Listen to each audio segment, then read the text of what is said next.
There's nothing like Marathon Sunday in New York City. No, there is not. You know, some of the best days of my life have been running this marathon very, very slowly.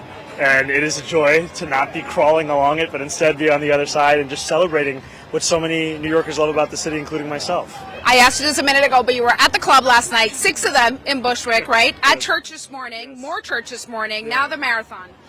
Look, we've got 2 days left. We have to try and speak to every single New Yorker we can find, whether they're at the club, whether they're here at the marathon, whether they're at church. They're all New Yorkers who are struggling to afford this city. They deserve a mayor who sees them for what they are, which is the people that should be served by City Hall, not actually sacrificed by them in the pursuit of personal freedom from the Donald Trump administration. You talked about the need to run through the tape. Are you feeling confident? And are you feeling confident that you can break that 50?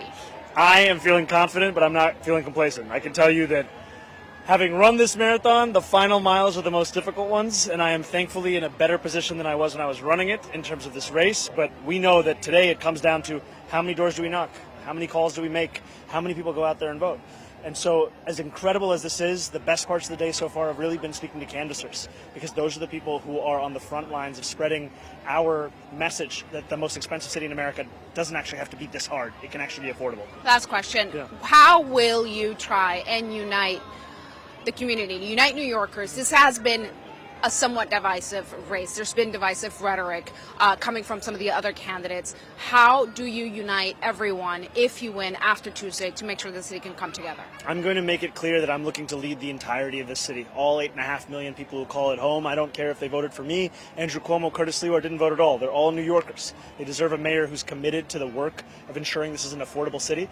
And I'm looking forward to continue to speak to every single New Yorker about how I can earn their trust through the work that we do, which will be to deliver an affordability agenda. Hakeem Jeffries was asked this morning if you're the future of the Democratic Party. He said no.